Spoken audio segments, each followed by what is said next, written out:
Well, ladies and gentlemen, during the National Unity Platform Diaspora Convention in Los Angeles, California last week, I sat down with Solomon Kampala, the 21-year-old son of NUP President Kyagulanyi Ssentamu Robert, famously known as Bobi Wine, and what followed genuinely surprised me. I went into this conversation expecting to hear from a young man growing up in the shadow of one of Uganda's most prominent opposition figures. Instead, I encountered someone whose political awareness, whose confidence, and depth of thought seemed far beyond his age.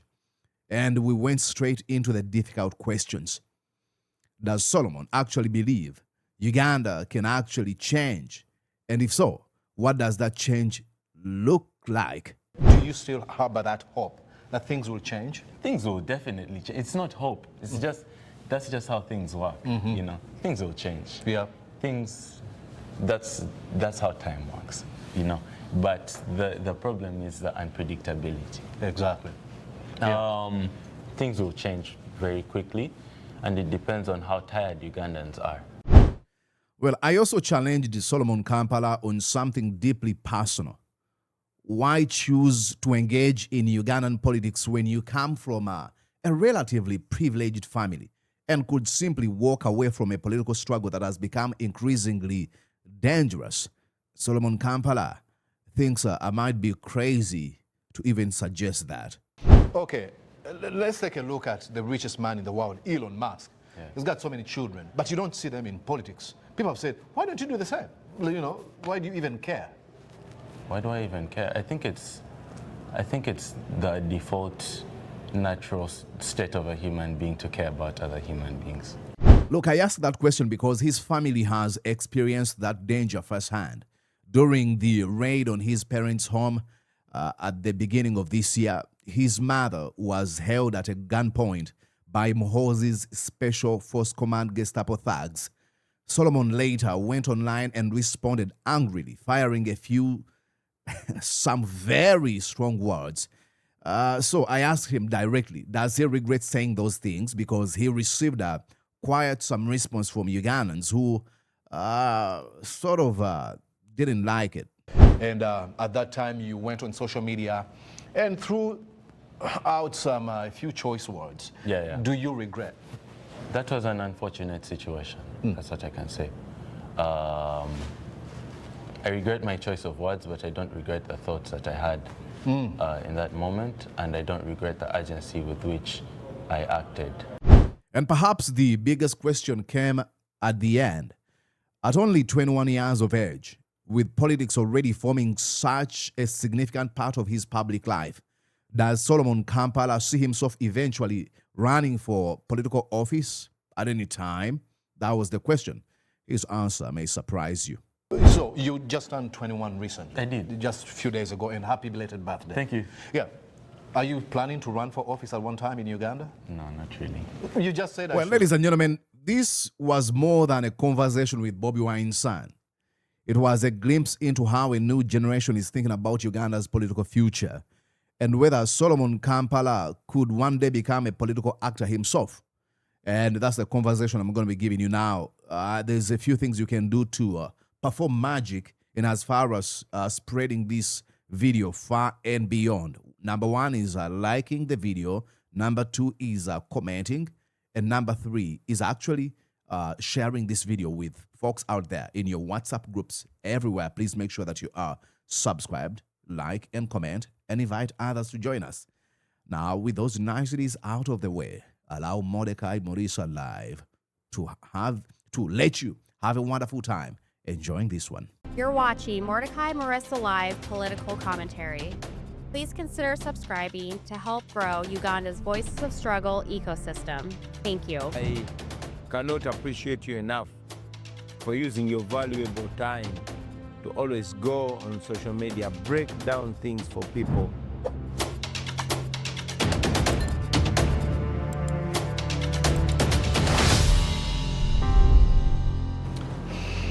And yes, indeed, broadcasting to you from these United States of America. I'm in Los Angeles, California, and with me is a man who needs no introduction, or probably you might not know, so I'm going to ask him to introduce himself. Sir, I'm glad to have you. I'm glad to be here as well. Absolutely. Whom are we speaking to? My name is Sekai Solomon Kampala Kyagulanyi, and as you can hear from my last name, I am the firstborn son of Ssentamu Kyagulanyi, the truly elected president of Uganda, and I'm a student in the United States of America. I'm about to graduate with my bachelor's degree in data science. Wow. Yeah, and data science. Yeah, and I like to do some political advocacy on the side because of the views that I have. Did you say you like doing that on the side? Yes. Looks like that's your main thing. Well, it's life. It's life. And caring about people is my main thing, and I care about Ugandans. So, yeah. But for work, just the way people use these words, for work, I want to work as a data scientist or a computational scientist or an applied mathematician. Yeah. But I like to fight for people's rights. Now, talking about fighting for people's rights, you need to understand, and I know you know for sure, you're a very well-read man. There's something that comes. There's a price to pay when you dedicate your life to fighting for people, because purveyors of evil are usually wanting to keep people in complete and utter slavery. And you're afraid of your life. I mean, I've had people say, in Uganda, they'll say, "Oyo mwana afachi, acha ino bulamu, lwaki bino ebintu abigendamu." What do you have to say to these people? And you're afraid of your life. That's a manipulation tactic that people like to use. That aren't you afraid for your life? The reality is is that my life is in danger whether or not I do this, especially if and now before I go off track too much, I'm way safer over here than in Uganda. If I lived in Uganda, my life would be in danger regardless of my views. Especially just if I wanted to live life as a normal Ugandan who knows that they have rights. If I spoke up for myself in any way, in any shape or form, opposition to the government takes many forms. It's fighting for your land, it's fighting for your right to have a paid internship, as That's really brilliant. Opposition takes many forms. It's not just belonging to a political camp. Yeah. Just fighting for your land that's going to be stolen by a government official. That's opposing the government. You're in and of fighting itself. for your rights. Oh yeah. So everyone's life is in danger in different forms. So my philosophy is that I don't like to be subdued. I don't like to be subdued. I have more opportunity than most people, and I acknowledge that because of the family in which I'm born, and because of the support that we have because of my dad's sacrifices. Yeah, given those opportunities you're talking about, people have said, okay, let's take a look at the richest man in the world, Elon Musk. Yeah. He's got so many children, but you don't see them in politics. People have said, why don't you do the same? Why do you even care? Why do I even care? I think it's the default natural state of a human being to care about other human beings. Brilliant, yep. I don't think it's weird at all that I care, and I think that No. anyone else that thinks that it's weird that I care about other people is weird themselves. They should in fact ask themselves why they don't care about other people. Let's get the language right. If you think that he's weird because he cares, you are the weird one. Yeah, you need to reconsider your ethics. That's a good one. Okay, many people have said that, all you do is make people, excite people into taking actions that you won't actually avail yourself to practically engage. Like you won't be on streets, and it said, if he really means what he says, why doesn't he come to Uganda? Well, right now I can't come to Uganda because I'm studying, and also because of the fact that the CDF of the Uganda People's Defense Forces has outwardly and publicly threatened to finish my father, to kill him. So what does that mean for me, as his son, his firstborn son? as his family member, you know, I don't feel safe at all in Uganda. And no one, I don't think that gives me the justification. I'm just giving you the baseline, first off, right? I don't feel safe in Uganda, but if I went back to Uganda, right, I would like for people to know themselves. What, actually, now, first of all, I'd like to clear out that thought that I'm inciting people into violence or to do something, because I never advocate for people to be violent, because that goes against our philosophy. Absolutely. As a National Unity platform, we're non-violent. We're non-violent. We don't want anyone to do violence against other people. But what I advocate for as a person and what I follow the philosophy is that people should speak up against injustices that are done on them. Speak up and, you know, fight it in whichever way that you feel as a person is right, and to connect with other people facing the same problem, you know. Some people think, you know, I've seen, again, some people comment on my social media posts, the bill, you know, Mordecai, you're doing this to get the NUP card so that you run for office, member of parliament or something. I don't have interest whatsoever, but that's the accusation. I think you should. You think? I think you should.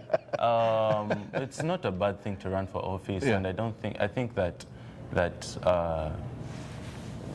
also another tactic they like to use. Yeah. So you just scare people off office so that we don't have more advocates, more capable people to do it. Like they make it seem like if you want to be in political office that you're a bad person. Yeah, opportunism. You're an opportunist. But when people that are in office, and thank you so much to all of our member of parliaments and all of our people that are in office for doing the work and pushing forward, you know, the party's ideologies. goals. Yeah. So you just turned 21 recently. I did. Just a few days ago, and happy belated birthday. Thank you. Yeah. Are you planning to run for office at one time in Uganda? No, not really.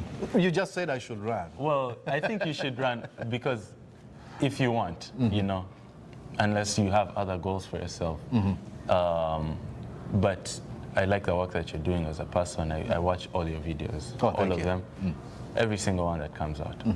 In the shower and while I'm cooking. You can ask my fiance hello. Yeah, so, she's right here watching it. She's confirming. So, I forgot what you asked me. So, you're not running for office? No. What I want to do is to gain as much knowledge as I can. I'm going to go to grad school, and I'm going to be in school for a while. So I also want to work with people, you know, to connect with people. But I want to, I don't know, you know, I just turned 21. I don't know what's in my future. Absolutely. But in Uganda, there's, you know, I don't think it would be strategically useful for me to be in office. Yeah. Because I would be a target for political slander. Yeah, you know. 100%. Hey, I've seen it. Even when you smile, even they when accuse you for smiling. You know? Yeah. So I would rather make an impact in the best way that I can. Yeah. And support other people. Yeah. Before we press record, I told you this was going to be a freestyle conversation. There was something that happened I think it was last year, when jackbooted thugs, I usually refer to them, raided your home, and they were wanted to hold your father captive, and they held your mom captive. And at that time, you went on social media and threw out a few choice words. Do you regret? That was an unfortunate situation. That's what I can say. I regret my choice of words, but I don't regret the thoughts that I had in that moment, and I don't regret the urgency with which I acted. And I don't regret the fact that Ugandans came and paid attention and saved my mom's life. Yeah. What goes through your mind? I mean, walk me through this, because I don't know, look, I'm a little impatient, and that's why I don't want to engage in, you know, elective politics. What goes through your mind when you see your mom, whose only crime was being a wife to your dad, and tormenting her to the point of putting her on a gunpoint. What goes through your mind? Well, of course, this is my mom we're talking about, so I feel terrible, you know? But I know that my mother is a very strong woman, and as long as after I fought for her in that moment, in the best way that I felt I could, I knew that I had to, then after I calmed down, I went out, I apologized for everything I said. But how I feel is, in the general sense, is that she is a part of a group of people that's being persecuted, right? We have so many people in prison right now, so many people have been disappeared, so many people have been killed, you know, even in the in the election before this last election. Exactly, yep. My father's driver and bodyguard was literally sniped. You know, we're not living in normal situations in Uganda. Yeah. We're not. You know, the president's son is CDF and orders abductions, you know, takes people to court, and then just like the courts don't function, you know, they're turning on each other inside the NRM and PLUs, just trying to do a bunch of things, and I don't really, you know, I can't say that I understand, because, you know, I'm 21. What experience do I have? But I can see things as a normal person, and come to conclusions that we're not in a normal society.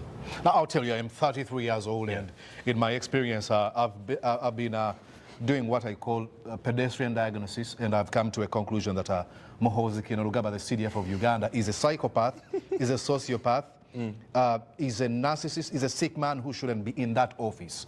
There's no man who orders the abduction of another, gets them tortured, and posts the same on social media, gloating. I mean, there's something mentally wrong with you, and I'm sorry. I'm not a psychiatrist, I'm not a psychologist. Something is wrong, fundamentally wrong. So I think, you know, his father Museveni, really, when he had a vision for Uganda, but he didn't go through with it. He killed a lot of people in that war. I'm sure that Museveni's mind is not all the way there. I don't know if no, I'm not trying to insult him. I truly get you. I'm not trying to insult. Yeah, I get where you're coming from. Yeah, his actions are terrible. Yeah, and everything that he has done is terrible. And I think he should step down from office and let Uganda start afresh, right? But I think that Muhoozi, in that process of being brought up as the next leader, was fundamentally damaged, you know. And I think he feels like when he does violence on other people, that he can stay in control. But I don't think him and his father are the same thing. I think Muhoozi is deeply insecure as a person and needs help. You know, I agree. I think he needs help. Genuinely, I'm 100%. concerned. Yeah, I'm not trying to insult him. No, I think he needs help. 100%. Right. I think he needs help. I think Museveni needs to step down from office while he still can.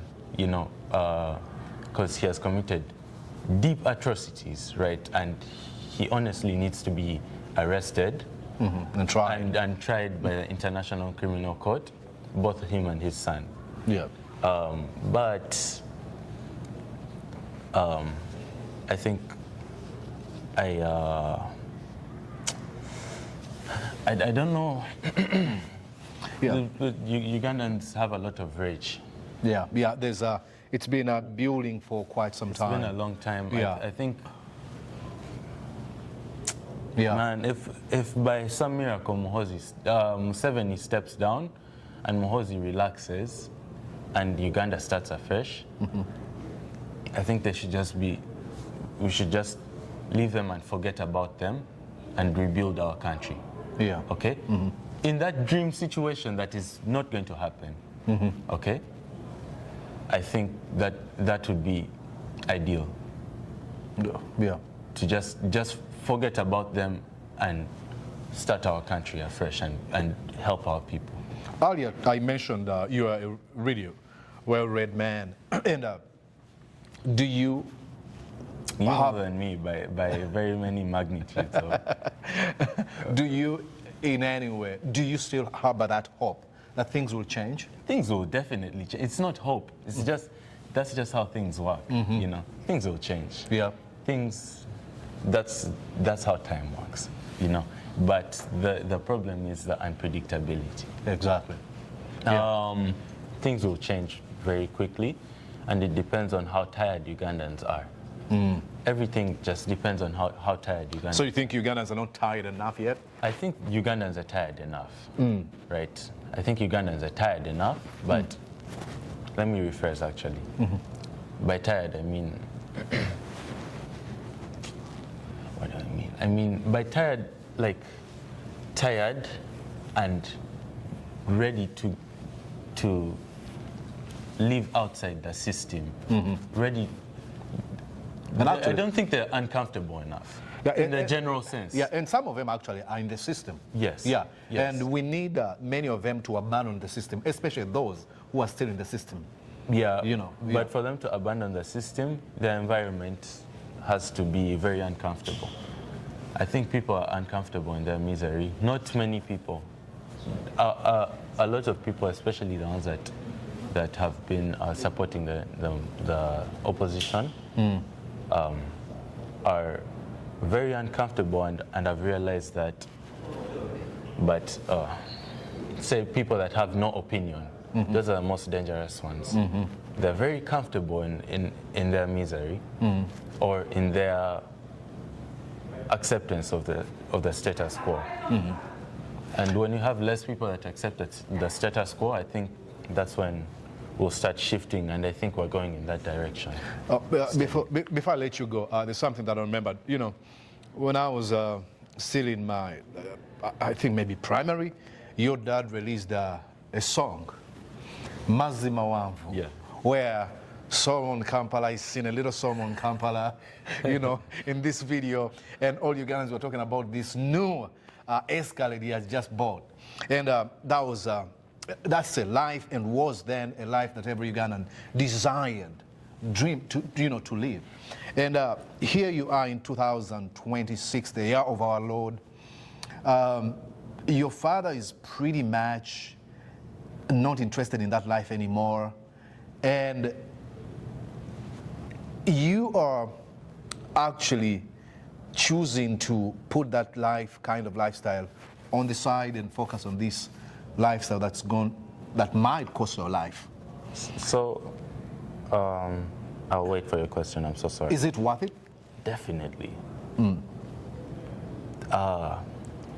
I think the more people's lives I impact is the more purpose. Like, I think my purpose in life is to impact as many lives as possible. I don't care about my own life. You know, if I die in 100 years having only served myself, what's the purpose of my life? Exactly. But if I die in 5 years from now after having helped, your legacy will live in and make this world a better place. 20,000 people, yeah, and having harbored like 25 different minds, you know, and I copy this philosophy from my father, because he's not afraid of death. He's not afraid of death. He has helped so many people realize their worth in the world. Yeah.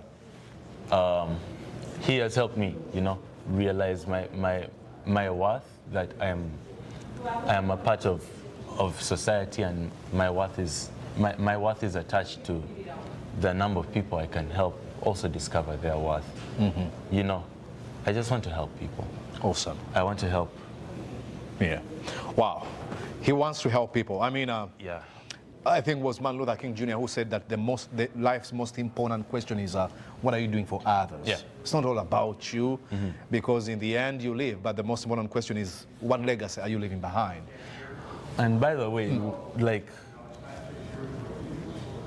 helping people, at the end of the day, those people that you're helping, always, like, a large majority of them will discard your help and this whatever, you know. But also another large majority will appreciate that and also help you in turn to achieve your goals. Exactly, you know? yeah. So I think society should, especially in Uganda, the regime has tried to peddle a selfishness in everyone, such that someone doesn't think about their neighbor. You're living in the same neighborhood. You know that your neighbor has been abducted, you know?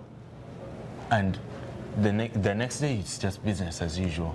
Yeah. Yeah, that breaks my heart. Yeah. You know, I don't know. Yeah. You know, this is my philosophy from my high school teacher, Shimuli Patrick.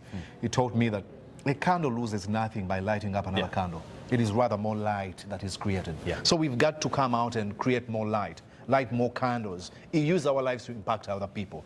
I truly appreciate that you watch Mordecai Morisa live. No, thank you. Thank you for your content. Oh, yeah? Yeah, your content is more valuable to me than me watching your content. Yeah, but I do. I mean, every time I wake up and I see that, you know, people have watched, then I know, hey, I'm doing some work. So I didn't know that, you know, you watch me on a daily basis. I watch on a daily basis. Excuse a few situations where emotions, you know. No, we need that. Sometimes I go off rails and I'm like, oh, did I say that? I shouldn't. Maybe I apologize. Don't overthink it. Just keep creating content. Oh, yeah. Yeah. Ladies and gentlemen, Solomon Kampala. I'm so glad that he's given us an opportunity, and I'll continue looking for him. We had to do something. Probably we're going to have an engagement and see how we can have him more often on Mordecai Morisa Live. But I immensely appreciate. No, I appreciate you. Thank Absolutely. you so much. Yeah, absolutely. Thank you. Well, ladies and gentlemen, that's our conversation. I hope you enjoyed it. Isn't he deep? Isn't he smart? I mean, I might be biased, and I am guilty as charged. I love the man. He's a wonderful, wonderful young man.